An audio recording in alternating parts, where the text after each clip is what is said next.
like that's going to be somewhat of a tough ask. Basically, your options are Akali, Sylas, and I think the LeBlanc that we mentioned earlier could be an option as well. The upside of Akali is that I think your mid-jungle 2v2 becomes a lot better than it could otherwise be. I think that obviously we have seen the Poppy and Azir combo be pretty decent because you can utilize the Azir wall for Poppy to get as much burst out as possible.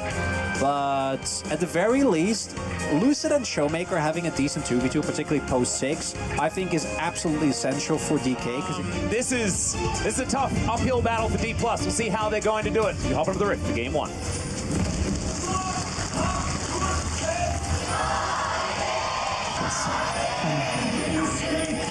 All right, here we are, ladies and gentlemen, onto the Rift for game number 1. T1 taking on D. Level of scrutiny that you're gonna be under. As that was a dangerous one there from Faker, but Owner is going to be here. Killer Instinct going to be thrown out, and that is Owner just picking up the kill. Good bait to come through there, and Showmaker really wanted it. And the Killer Instinct is an ability for Kai'Sa. It's not Akali. That is perfect execution, but it is absolutely fine. It didn't work out here for Showmaker. He did understand his attempt. He's going to try and go for a steal here. All right, Steadfast Presence does come on over, and Lucid might have to just flash away. He is going to. Didn't really have to. On the same page of the rest of his team as Kellen. Yeah, can he find the Bone Skewer is the question. He decides instead to throw Showmaker back. The arrow is going to be picked up, and there is the kill. Owner comes on in and takes down the Akali, but Faker does burn down as well. So D+ are on the board, but I think that T1 are on the board once again, unless Kellen can get himself out. Not gonna be the case, and no real opportunity is aiming! Okay. Into the composition for specifically Guma and Keria, given that they are playing into Pyke, Akali. And I think there's still some opportunities for DK. I don't think this one is done just yet. Oh, Keria could be in a lot of trouble here. Another ult does go basically nowhere. The arrow is going to fly through, though, as Lucid gets himself a permafrost, but he's still tanking the turret. Faker is going to be taken down first, though, and Lucid, another couple of those need to be there, but the volley is blocked. And now Showmaker looks for it, doesn't find the backflip shuriken, and Keria will stay alive. Showmaker hits that E. This play is just a rousing success as, oh, Kellen. Yeah, Kellen is very dead. We could probably surmise what happened there. Kellen was trying to play it out very safely. Dragon is about to come up here, and DK really were looking for this trap. Yeah, arrow is going to snag Kellen there, and he's just dead. Just no chance. And he almost got himself out. A lot of squishy targets on the enemy team. If you can get past the front line. Aiming. Oh, gonna have to flash, and does also have to cleanse because the arrow still clips him. And Kellen now going to be at the mercy of Keria as well. Gumayushi catches up to, oh my goodness, just pierce rend, and he's dead. And yeah, Keria will now shut them out of their own jungle. That ward will survive. Second of the game, really extending T1's global gold advantage. 6,000 is now that lead. Wow. That is, yeah, I mean, you're a Fed Kalista. The enemy tank is not in the best of places at the moment. And also, like, their engage is the Glacial Prison. It is. And Hook. Just avoid that as Emperor's Divide is going to throw Lucid underneath this turret. Keria just free firing, but they do manage to take down Faker, and there's the double for Keria as well. Zeus now looking for this, does find the third Q, and aiming, gonna miss another ultimate. It is, and Zeus is running real quickly. It's a 1v2! It is. And aiming's now melee range with a Kasante, and now he's dead. Kingen is now Mini-Nar as well. Able to get out of the way of a few of these Qs, though, and Zeus is going to get flashed on. There it is, the boomerang to the back of the head. That was very close to a normal Kasante. He's just been farming for the last amount of time, and I think here we see the lethality Varus in particular, I think just has weight T1. They do still have a lot of the other team fight ultimates available. Oh, arrow going to connect once again as Faker just scoops in the Pyke, who's dead mid-push over the wall. Kingen has Meganar, like, it's now or never for DK, but oh no, Lucid has to Arctic Assault himself out of this. There's going to be no smite in the pit, and Kingen's Meganar is running out. You can see low health bar here onto Owner, but it's still just ticking down, and Keria is just pushing the jungler away. He's going to solo him. And now Steadfast Presence means you're not making it out of this one. Zeus going to pull the Nara around. And Showmaker, can you be the hero is the question. Looking to get over the wall, but he's not going to get there. Owner just being Poppy and avoiding death as Keria says he's the 80 carry now as he takes down aiming. Another solo kill. He's 7-0-5. I forgot who told it to us at some point, but there was someone that said, Carrier never gets to play Ashe. It just doesn't happen. And this was I think everyone's way been back. saying it Everyone for a really long time. No, I know that. But I feel like we hadn't really been truly reminded why that is the case. Up until this game. But now we are... Oh, he does actually get hit. I was like, I think he walked into the little alcove, and that's why he didn't get hit. He did get hit. Doesn't matter. He's Poppy, has the extra resistance, and Showmaker doesn't even get that kill. Hey, bounty goal. They're only 11,000 gold behind now.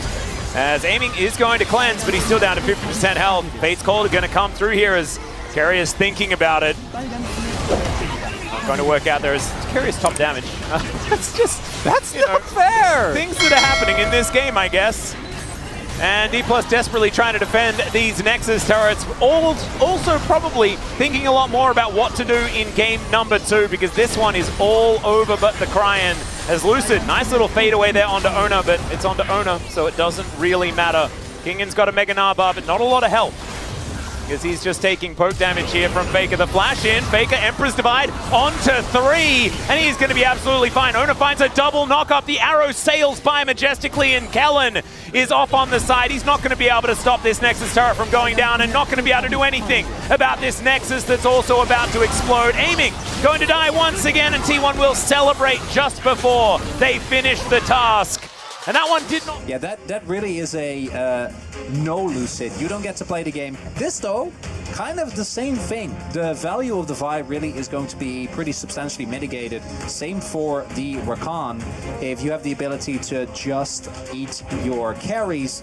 And I gotta say, the T1 composition, you have great hard engage. You have what I assume will be a lethal tempo. Varus, Gumayushi both gets it frontline, and there's a lot of innate safety with the shielding from Orianna, as well as obviously the Kanch. That one is the no-brainer.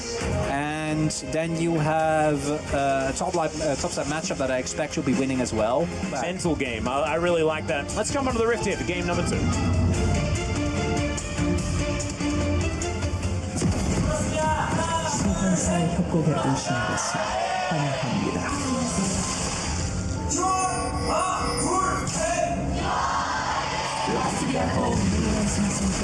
Alright. Already, we see an altered Q coming in. Well, you can see we're looking for a little bit of a knock-up. Already, the Ignite is down as aiming looks for the Q. The flash forward, and Kellen grabs first blood in the bottom lane. They took last game personally. His life here in this lane right now. Gonna find that Q as well, as Kingan able to dash away from the second one, but look at this. The cannon wave, so Showmaker is gonna have to pay for this, and they're not actually able to get a kill there. Area. Yeah, Grand Entrance coming in. Another Ignite is down as well, but only one feather does pass through. Battle Dance gonna have to be utilized here by Kellen, uses the second charge as well, as aiming just taking shot after shot. The flash is late, but it's still going to be enough there as the Magnet Storm does pull back the Rakan, but Lucid looking for his opportunity. The flash forward doesn't work there from Kellen. The Carrier not going to go aggressive. There's the Mantra and Cuba. Gumayushi sidesteps it. It's not going to be enough to keep him alive. And now Carrier, I think, knows his fate. Looks for the Tongue Lash to try and find a cheeky little kill, but Showmaker might be gifted too. Aiming, actually, going to be the one that collects that as Faker continues to mow down the minion. Going over to T1. Unless its teleport is going to come in. There is the teleport, but this Drake is just going to go. Can they find a team fight on the back end, though, is the question. Mantra Q does a fair bit of work here as Showmaker looking to make his way over. Magnet Storm is the engage on top of him. The Shockwave is fantastic, but not enough damage. And the rail's going to go down all out onto Carrier as Kingan looks to catch up to him, but it does not work. Dissonance movement speed's going to be... Full turret, and you invest a double teleport as well.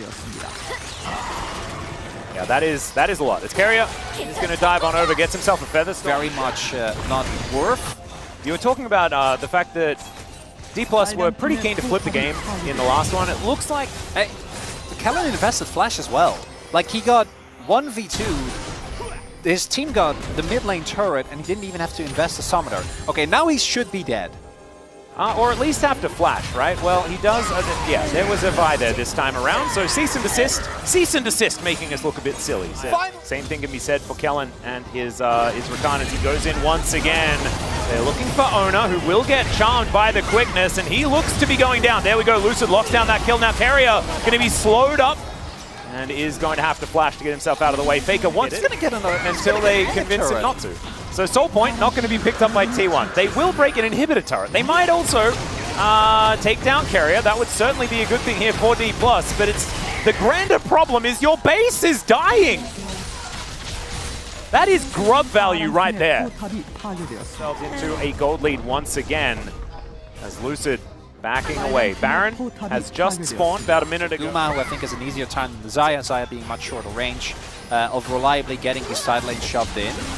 So they do need to be careful, but I think their poke with this Karma should be enough to do good on neutral setups if they actually... Bars relatively high as Lucid lying in wait, off on the side, wanting to stop an Aatrox flank angle potentially. Now they're looking for Faker. Shockwave is just used on top of his head. Bit of a mistake there from the GOAT as Carrier devours him. And he's not going to be punished too much for that one as Zeus slinks into the brush. Oh my goodness, they get the ward down. The World Ender comes in and now the Featherstorm is there for aiming. That'll keep him safe for now as Owner is getting so low and Lucid dives on top of the Aatrox, but it's not going to be enough to stop him ripping them to shreds. They get the knock-up, but is it going to be enough? The answer's no. He is just too big. And Owner able to jump in on top. It's a double kill for Faker as well, and somehow it's a clean ace. They are setting up Soul Point. They're denying a possible stacking of these Ocean Drakes. And they're going to chew for this. There won't be any opportunity for DK to really do anything against this. They can move up towards the top lane and grab another one there. Possibly a flank angle coming in here from Kellen as there's the quickness. The Devour comes out immediately. Faker in relative safety. There's the Shockwave as well. They're trying to keep themselves alive. It's a good redemption as Owner will be punished. So D+, they invest a whole lot of their health bars, but they are able to get at least one off the back of it. And crucial there was no Aatrox. That was the problem in the last fight. There was no Aatrox this time as Zeus was pushing in a side lane. It is going to be a small win here with Owner going down, but the unfortunate reality is the rest of the carries for T1 still very much available, and they're still able to get the inner, so the gold lead's still going to Balloon, but at the very least the inhibitors stay up for now, and that is something that DK can cling on to. They're not looking too hot at bringing us to that third game is Lucid. Yeah, looking for the angle here. Doesn't have cease and desist available. Will be able to find the Vault Breaker into Faker. Goes golden once again. Knock up, not going to work out there for Kellen as Carrier just walks at him menacingly. And okay, Kingen, can you make this one happen? They managed to take down the Tahm Kench. Zeus, once again, he gets himself into the fight, aiming, taking all of the damage in the universe. But the Kassante's doing some Kassante things. Faker able to take him down in the end. But look at this. The world does seem to be ending here as Showmaker tries to put him on a leash. It's not quite working. At least he's able to slow him down. The Inner Flame comes out once again and Zeus opportunities to get something done. Yeah, the only downside is that Showmaker, by making these plays for his team, has actually been behind his Faker. Okay, they're going for the angle here. His quickness into the backline. Kellen just taking so many arrows, and Gumyushi's going to lock that one down. Owner getting himself in there as Carrier gets a knock up onto aiming. Good feather pull, but Carrier is just keeping him out of the fight. Lucid now trying to be a frontline for him as they dive on in. Carrier gets a double knock up, and the flashes are now raining in, but they've lost the Zaya, and that means they've lost the fight. Carrier looks like a solo laner, and he also thinks like one as well as he looks for the 1v1 against the low health Kingen. Kingen is the Kassante, right? So he's feeling okay about it. Zeus gonna have to come on over and finish the job, but it is going to work out. Ocean that one down. I don't think realistically DK had very many opportunities to get over there, but no, this should be almost back for a subscription model, I'm pretty sure. Everything's a subscription model nowadays. These days, subscription models. Anyway, D+ going to try to convince Owner to leave the area, but instead they are opting in for this kill onto the Aatrox. He does just pop like a balloon. That's what happens when you can't push your buttons. T1 are just going to destroy this bottom inhibitor turret.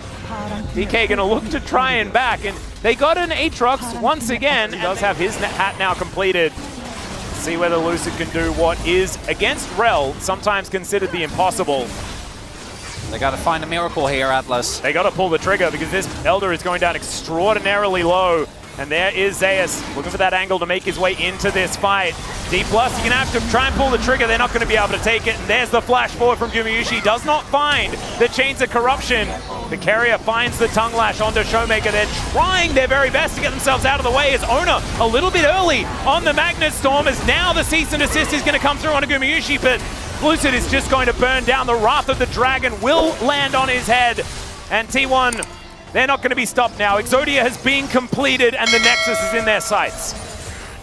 And T1 going to push for the 2-0 here, putting them in first place. Yeah, there's the Grand Entrance. They're going to be able to find a little bit of flipperoonie onto Faker here, who does manage to Zhonya's. There's the Devour, though. And aiming, trying to just keep Zeus at arm's length. He might be able to do so as he dashes away and not going to quite work out there. T1 still have some Nexus turrets to deal with. Maybe the Eulogy started a little early there, Atlas. Hold up. Well, this inhibitor's going to go down, so it's 3 inhibs. So maybe the Eulogy just needs to be extended a little bit longer. Be coming in. Yeah, Teleport is going to bring Faker back in once again. Featherstorm going to come down as Kerry just standing on top of him. There goes Kellen. And Gumayusi, he's still alive. He's still got full health as aiming is just going to get CC'd and destroyed. There's the double.